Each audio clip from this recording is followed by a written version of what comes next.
everybody, I've got an unboxing for you today. This is just a small cactus cutting. Let's get unboxing.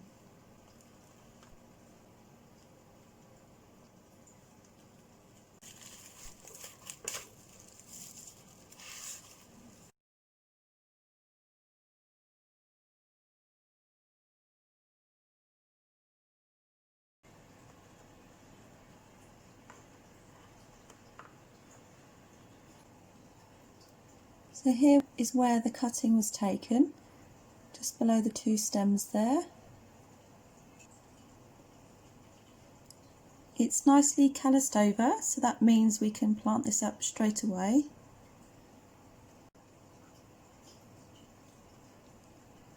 And can you guess what this cactus is? It's an epiphytic cactus. And you can probably tell by the shape of the stems, this is a Rhipsalis paradoxa. Now, I've been looking for one of these plants probably for about 2 years now. These are the tips of the stems. Those little white fluffy bits there are the areoles.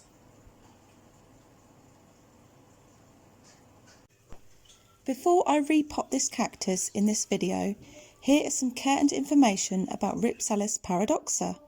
This is the mother plant. Rhipsalis paradoxa, an epiphyte cactus. It's endemic to Brazil and found in subtropical and tropical regions of humid forests. It produces tiny flowers along the length of the stems, in late winter to early spring. And it produces small red fruits. But please do not eat these fruits.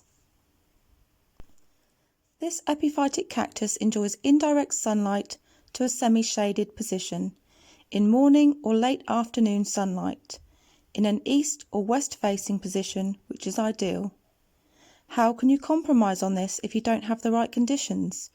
Well, you can use a net curtain or a screen in a south facing window during intense hours of sunlight, or as a permanent measure to reduce sunlight levels.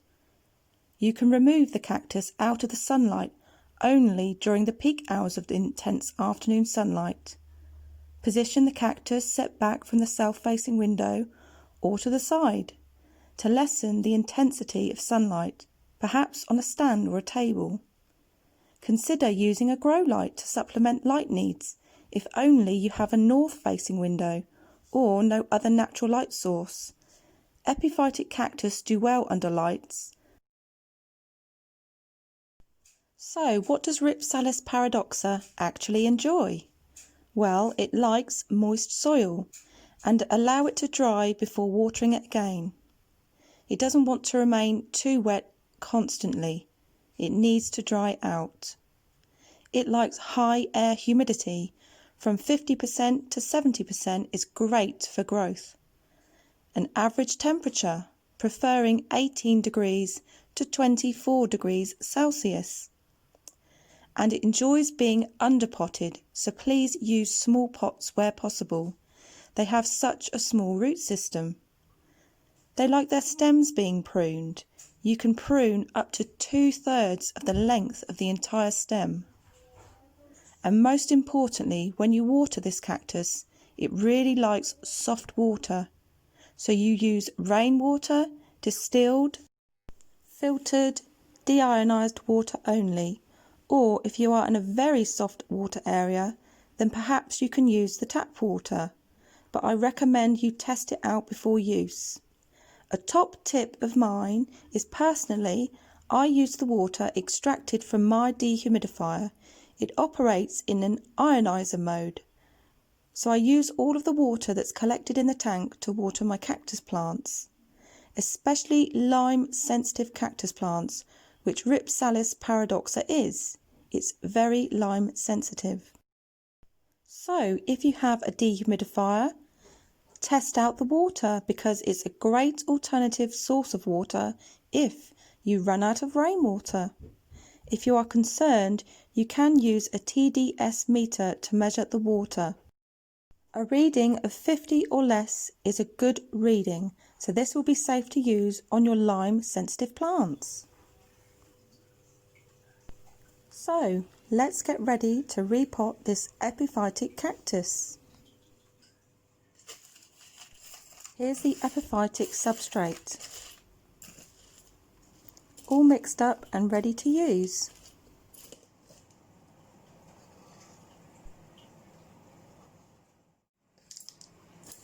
I've filled the pot halfway, then put the cactus plant in position.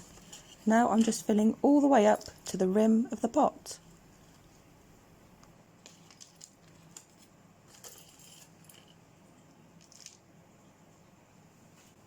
Settle the mix. About 1.5 inches of the stem is actually in the substrate. Space left for top dressing.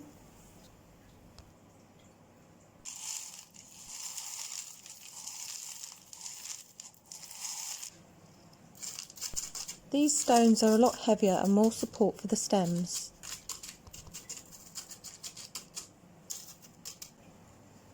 This cactus will be absolutely fine in this pot because at the moment it's not growing pendulous. The length of the stems is about 6 inches from soil level.